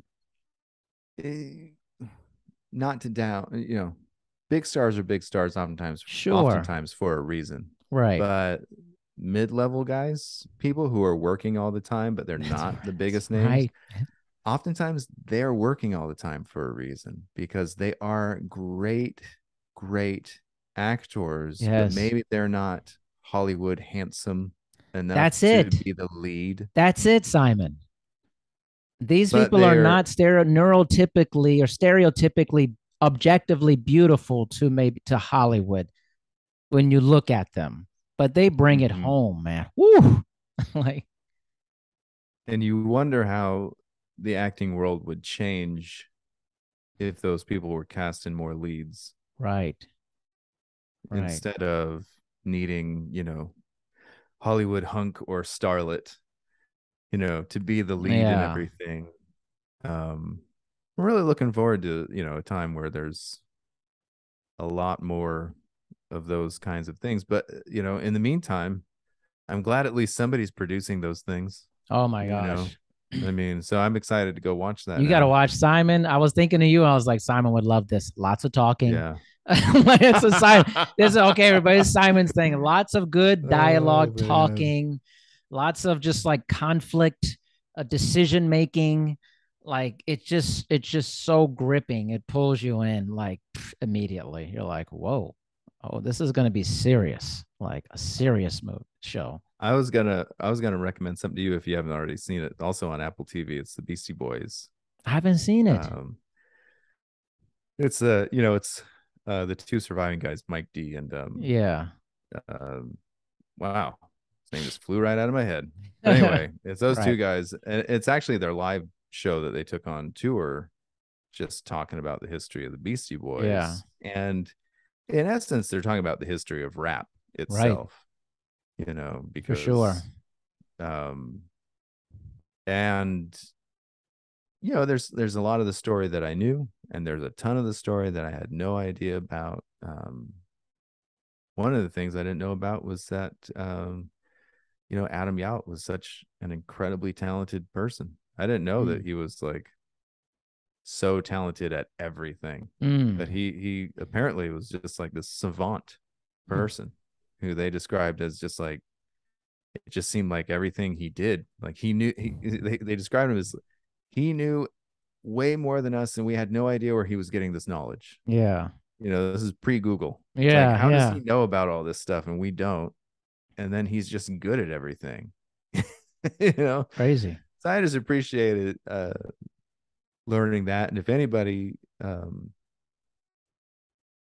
just interested in music history Yeah. and specifically rap history, it's a great thing to watch. It's on Apple TV. Can't remember what it's called. It's Beastie Boys, Yeah. um, but yeah, it's nice to see that there's people out there producing things like that are just such good quality things, and sideways educational.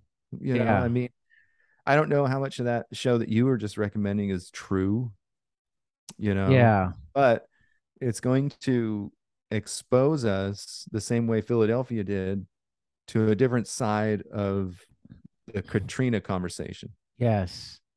Yes. And it did. It's just so much footage is original footage from Katrina that they Mm, splice in.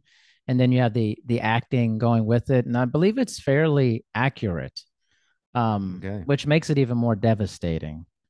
Yeah. That these actors were able to channel the emotion. And it was kind of like I thought about you when you were like saying when we did Wind River or something like, and you were like, Hmm. it's cold there. Like, like this is not fake. It's like they're Yeah. out there. This is the same thing. I'm looking at them like, where did they shoot this? Like, Uh, it's flooding. Like, how did they? It's like this is well, real. Like that makes it way better. That doesn't realistic it? feeling. It's like, wow, Doesn't this it, is not man? good. Where Like, you really feel like you're in the elements with the actors. yeah, That's brilliant filmmaking, and that's something that gets so lost. No matter how good the digital technology is, there is still a separation there. There's still there's a something that, separation. there's Yeah, uncanny valley going on, that's right. and we just Yes. know that the actors aren't really there. They're not quite really there, Yeah. and we know it's not really happening. Yeah. So it takes us out of it emotionally a bit, It whether we does. want it to or not. But there's so many things about these old movies that, or even movies today that rely more on practical effects, Yes. rely on actors. I mean, look at that movie, Revenant, with Yeah, with Leo uh, DiCaprio. Yeah. yeah, he's in that water, man. It's cold.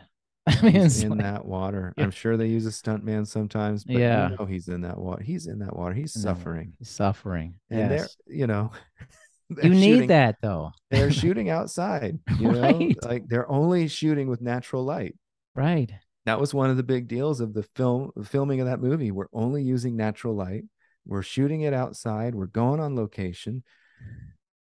That's tough stuff, man. Yeah. That's Not a tough lot of stuff to dialogue. ask of your Yeah. actors and things like that, where you are just watching them suffer, you Yeah. know? The toughness, man. I want that. I'm totally into that. I always appreciate that. Like with Christopher Nolan, I read a lot of his interviews, and he's always like, I want practical effects. That plane is going to actually blow up. It is going to blow Yeah. up. The bus is going to get Yes. flipped. And I appreciate the effort behind that. And I think when you see, even if you know what's coming, it's still jarring to see something blow up. It just is. I'm like, Yeah. how could it not be jarring even if you know what's coming? It's like, whoa, like, Those were like the highlight scenes of especially TV shows that didn't have big Hollywood yeah, budgets. If they actually blew up an airplane hangar or something like that, it's yeah, like, wow, whoa, yeah, you see that happen in like Magnum PI or the A Team or yeah. something like that. It's like, man, but I mean, it's like, it's really exciting It's to watch it exciting. blow up because Yeah, it really happened. They really, put together either a fake hangar or an yeah, older hangar or something like that, and they blew it up and they, did these things. And I just love that. I mean, just, we mentioned Predator before. They went out yeah. to the I'm jungle in and the filmed, jungle. Yeah, and it feels claustrophobic, and it it feels does. like everybody is hot and sweaty and Yeah, miserable exactly. because they They are. actually are. Yes. Carl Weathers is sweating up a storm up in there, man. Like Yeah. Billy's sweating. Everybody. Like, Yeah. And when he falls off the cliff down the waterfall into the water, you yeah, see that that is a real dude doing it. that's And right. you are, you're just like, yes, that stunt man got a payday, We got a payday. you Yeah. know? Yes. It's just amazing how these things. I think that's the beauty of talking about movies. It brings in a lot of commentary about your life and how you feel about living and different Ah, aspects about other yes. parts of Yeah. life, right? Yes. How you feel about your life is often depicted in a movie. And how you feel about technology is almost always depicted in a movie or featuring new technology or featuring the emotions. A heartbreak is featured in a movie. Movies are about your life a lot of times. You just broke down the essence of yours and my age group right now. We are the age group that made the leap from analog to digital. Yeah. Um, and embracing the digital. Yeah. You and I, we're not the okay boomer generation that doesn't know how to use Right. technology. We're the guy, our generation invented the technology that we're now using. Yeah. So we've embraced it, but we came from analog. That's right. So we still love the analog, and we have this nostalgia for it. Yeah. And what you were just saying, I think you just brilliantly put. I mean, if you were going to break down all of our conversations about movie and film, you just broke it down perfectly, because what we keep talking about is the attitude we have toward our own lives. Yeah. And it is that we want it to be real. I want it to be real. We want to have real interactions with people. You and I are using a digital medium right now, but it's in order to have a real interaction with somebody. Right. It is not to have see how many likes I can get on Instagram. No. Unreal. No. Which filter do I look prettiest with, which one smooths out my skin the most so that I look like, a plastic, Barbie or something like that. You and I are trying to have a real interaction. We're having real conversations about real things, but we're using digital media to do that. And I think that is the conversation that we're going to continue to have about film. We embrace the digital as long as it enhances our real experience. But the moment it takes away from the real experience of watching and being involved in the film, you lost us. Right. And that's why we've been so critical of movies that take us away from that. It's like, okay, I just checked out because the crocodile looks so fake under the water. What the hell, man? Like, I shouldn't be thinking about this. I should be injecting myself into the heart of this movie and then thinking about it, how it affects my life and how I'm living. Like, I don't want to think about the terrible CG. Exactly. Exactly. Oh, man. I want to be pulled into an experience, and then I want to evaluate it and how it makes me feel about my life for that. And like, I remember like when I was in high school, I felt like a Revenger. I was like a nerd. I wasn't part of a popular group of people. All of my friends were literally like the Revenge of the Nerds crew. I mean, it was literally like that. My high school friends. And you were Booger. Right. Probably, yeah. Probably. But I examined my own life through the lens of that movie for that. It's just like why so many people identify with the Breakfast Club back then, right? You saw yourself in one of the people in detention. You're like, oh, that's kind of like me. I'm kind of that guy who's insecure, or I'm the tough guy who's just hurt by his family. You saw it reflected, but it was a mirror to your life. Right? If you take that mirror away, it's kind of a garbage situation for me, And these characters, they're not good at things. Yeah. You know what I mean? They're not even good at personal interaction. Right. Whether they're the popular jock or whether they're, the academic nerd or like you say, the tough bully. Right. None of them are good at interpersonal communication. No. And it's something that they are going to develop throughout this movie. And they have to do it with somebody who objects to them. Yes. And now they're stuck in a room and they have to learn how to communicate with that person. And now we're going to have a dance scene because everybody comes together via dance. Yeah, exactly. I think you made such a good point about kind of like we had a situation where we're like, well, we still have a situation where like you and me, we crave this type of interaction.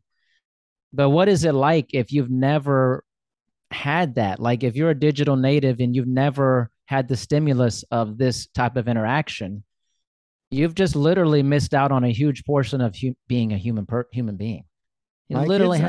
My kids and I, we keep having this conversation. I was having it last night with my daughter, Adriana. And, she would ask me, what did you do without cell phones when you were a kid, Dad, without smartphones and everything?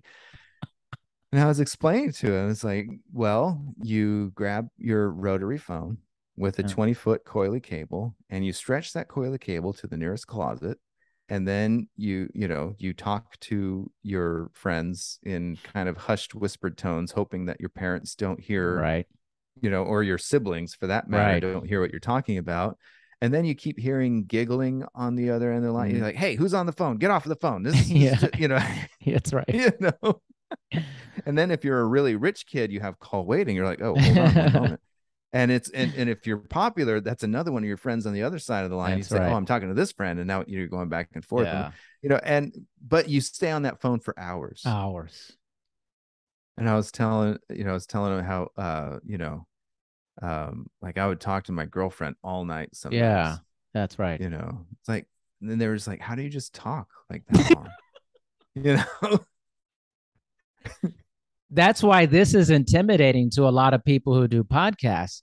They want it scripted, they want it all put together. They want, because just talking like this feels intimidating to digital natives. They're like, well, how could you guys be talking for almost 2 hours? What's there to talk about? Plenty. There's plenty. It's a Oh man, skill. there's Also, it's a endless. skill. Like Yeah. you have to work on it. Like Interpersonal communication is a skill. it's a skill. It is a definite skill, and you have to develop that skill, but you can't develop it if you are only communicating via text. Exactly. You know, Exactly. How does that work? I mean, it's like you're missing a large part of what it means to be a human being. And it's really a crippling thing to your identity, not being able to speak to people. I mean, it's you have to be able to have the conversation.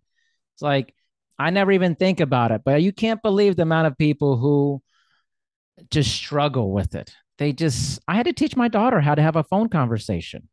Like I would call right? her Yeah. and be like, this is how you have a conversation. And she was like blown away by it. And I was like, this sucks, man. This really sucks that I'm having to do this. Like, Yeah. I found I thought phone etiquette was just something that everybody kind of knew. I didn't yeah, remember my parents specifically teaching. I know they did. They would yeah. say, "Hey, say who you are." And there is a really funny, funny line in 30 Rock where Tina Fey's character, her dad calls her, and he says who he is. He says, Elizabeth, this is your father, Jack Lemmon. And she's like, Dad, I know who it is. You don't have to keep announcing who you are. And he says, phone etiquette is important, Liz. It lets people know your age and race. Like, it's a terrible joke. It's Terrible. absolutely horrible. But at the same time, I'm like, my kids have no idea what phone etiquette is. No, They just don't even know. And no. it's like, oh, I forgot that you have to actually teach those things. Yes. I thought a child would just automatically just pick up the phone and say hello. Hello. No. No, They they don't. freeze. They They literally have no idea what freeze. to do. They freeze. It's such a weird thing. I was like, um, it's just like, and I'm like, say your name, say hello, hi, okay, hi. Literally, this is how it goes. And I'm like, this is crazy to me. I was like, Yes. Grandma, how's it going? What are you doing? Blah blah. My mom, I can see my mom getting frustrated, like on the phone. It's like, Yes. okay, and I'm like, I'm sorry, we're working on it and stuff. Oh man. I It's mean, but bad. it is bad and it is true. I actually took an interpersonal communication course in college, and I Yep, was same embarrassed to here. be taking it, but I had to fulfill some credit, Yeah, whatever. And it was just like the lamest stuff, but what was amazing to me, so I went to college a little bit later. Okay. I, you know, did a lot of other things, got married young, started having kids, all this kind of stuff. And I ended up not really being able to go to college full time until, I don't know, I'm like 24 or something like that. So yeah, I'm 24. I've already lived abroad for 2 years, yeah, things like that. And I've just had some more, and even before that, my family was a bit adventurous. So we had traveled the entire United States for yeah. for just a year as a family. And before that, we had taken lots of other trips and things like that. So anyway, I'm there in this interpersonal communications class with a bunch of 18-year-old freshmen, and the level of questions that they actually have to ask was boggling to me about just composing an email. Yeah. You know what I mean? Yeah. It was just like, oh my goodness, how are you this stupid?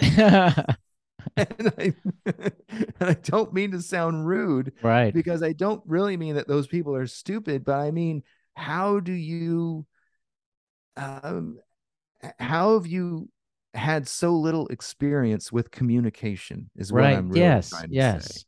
Yes. Right. How That sheltered have you been that you've had so little access to communication that you have to ask this basic level of question? yeah. Right. So it was really eye opening to me, and so apparently I didn't learn anything from it because I failed also as a parent to teach my own children how to do these things. Because I'm telling you, man, I've been working on this hard with my daughter because it's just so unnatural to them. And that's also why I show her movies. Like, we're watching all these movies together, everything Predator, we're watching Ghostbusters. I said, this is actually kind of also how you learn to talk to people by watching movies, also. Like sitting down, watching, listening. Like, we watched Miss Congeniality last night. I mean, it's not a great movie. It's like, it's okay, mm-mm. but like just the sitting down, taking in the conversations, the silliness of it.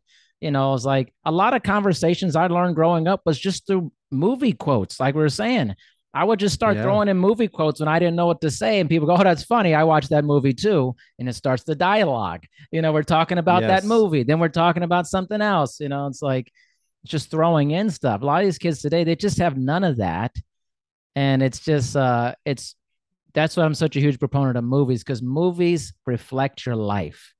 And in a lot of good movies, Simon, there's a lot of talking. It's a lot of dialogue Yeah. It's a lot of that talking. pulls in a lot of fruitful information. Cinema is art, and if you can have a conversation about art, then you can have any conversation about anything. Bingo. So because what you've done, art is communication and interpretation.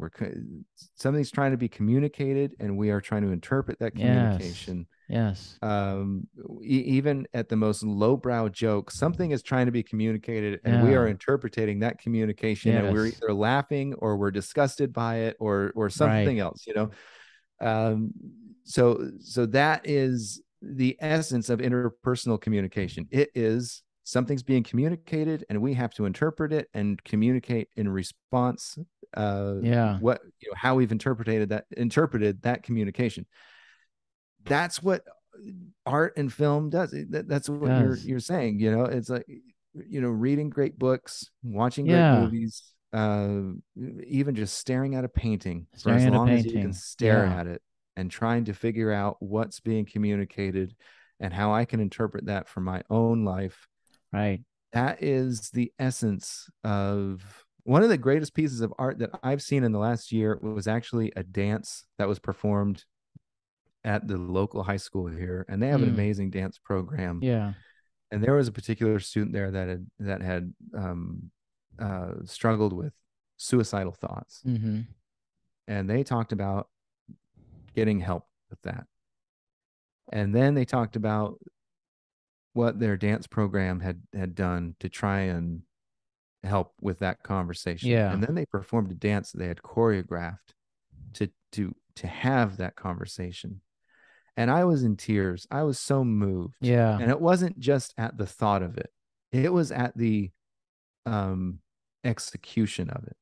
These kids were so talented and had so much passion and put so much of their entire body and soul Right. into communicating. And that's what great art does. And when you can have a conversation that way, then you can communicate with anybody about anything. True. That was well said. That was like, art is great communication.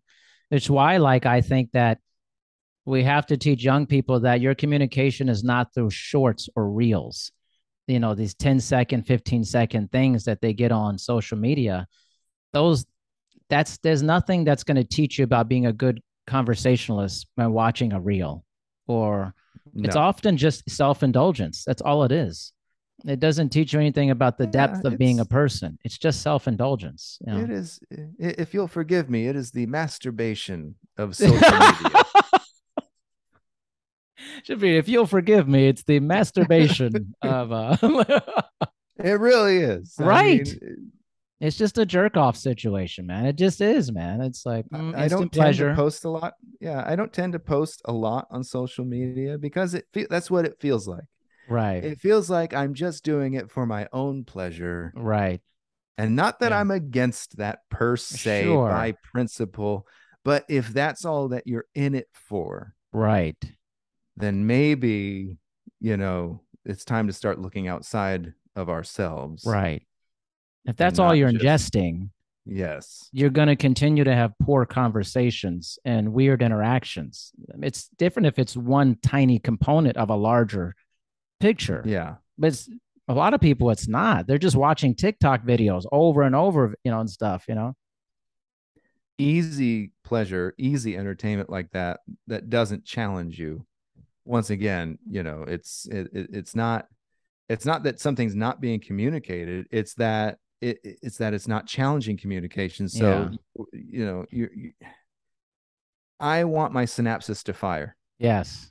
That's what I want. And so when I'm watching a movie or I'm reading a book or any other kinds of things, I want to feel like my brain is on fire because of the Yeah. synapses that's happening. Because my brain is ingesting something new, it's learning something new, Yes. or it's taking something old and realizing I didn't understand it, Yeah. you know. Right. And so if it's not doing that for me, and I'm sorry, but TikTok is just inept Yeah. at that kind Of of course. conversation, and so Yeah. is most Facebook, Instagram, most social media is inept It's at that. mostly inept. There Yeah. Of are exceptions to the rule. There are course. people who are out there putting out amazing content, Mhm. but they are the exception Yes. to that rule. So when we're spending so much time on social media, I guarantee that time isn't being spent with the exceptions to the rule, Right. but more with the rule. Yeah. Exactly. You should be challenged. That's why I do this. I want to be challenged in a longer conversation every week. And I'm always Yeah. having 3 or 4 hours of conversation with people I usually don't know, and or every 2 weeks with someone I do know, like you. But either way, I'm having different input all the time, output. It's like a very different experience. I'm having these conversations, whereas like most people I know are never doing this ever. Yeah. Like ever. They're not talking to people in a longer way, like ever.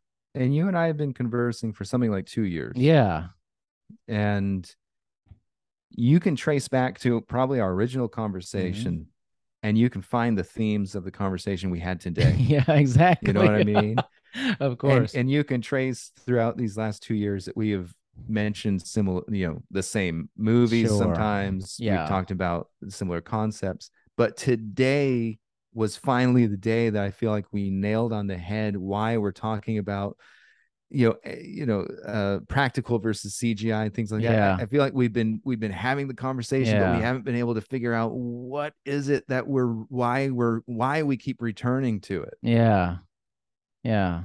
And that is the value of these long form conversations. Yes. It's not just that we had a 2-hour conversation, it's that we've been having this conversation for 2 years. Yeah. And we're finally getting somewhere. Yeah, exactly. It takes time.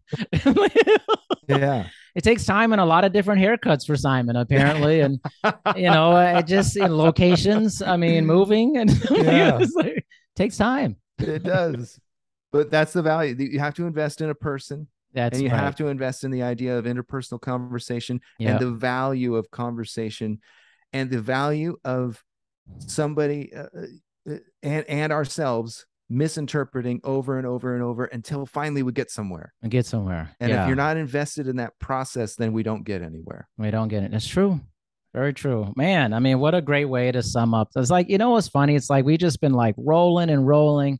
And then I was like, it just like threw itself up. I was like, blah. Like, oh, it's been stuck in my throat for a couple of years. Like, Simon and Daring finally get it. the The name headline: of it. They Simon and finally Darian figured it don't out. need to talk anymore. Yeah. The last episode. They finally figured it out. 2 years and running. Maybe we can finally get past I mean, this we'll get past conversation. it. Maybe we can Okay. actually like We're gonna get past it. I think we're doing Kindergarten Cop next time, but at least we're not gonna be struggling with this reason why. Like, yes. oh, we Oh get it. man. Okay. We get Okay. it. Yeah. Finally. Finally. Finally. Simon, you the man. You the man. You too, my bro. This is awesome. This is literally okay, guys. Remember, this is the part of the show that I give Simon This is compliments. it. This is it. In I'm the ready for beginning, it. I question his hairstyles and stuff. At the end, Yep. I give him compliments, man. All right. So Simon is an amazing person, an awesome friend. And man, it's just been like crazy amazing for me to be your friend. Seriously. Me Like as well, crazy man. amazing, man. All the These text on the side. conversations. I mean, Yeah. those are funny too, guys. I'm sorry. All the racist tensions aside. Yeah, right. Yeah. Sometimes I wish I had a way to like just put the text up on the like just randomly pop them up like Simon said this to me, just so you know. I feel like I need to delete all these. No, don't delete the text. I didn't. No, but it's true. I mean, you have helped me grow so much, and like I say, in the last couple of years, we've been, with new conversations and with same conversations. Yeah. We continue to push each other's thoughts and reasoning Yeah. for thinking the way we do, Yeah. and discovering why we think the way we do. And I think, I mean, that is the heart of any kind of mental health therapy, Yeah. mental health counseling, and things like that. So thanks for being my counselor and my therapist. I've learned some disturbing things, but I'm willing to overlook it. That's what you do with friends. Yeah, that's what you do with friends. You overlook the weird stuff. I mean, right. unless it's too weird, then you got to do something else. Kind of set up boundaries. Like, I don't know about that, man. Simon, thank you, man. I really appreciate it. And right. 2 weeks back again, guys. Talk to you soon. All right.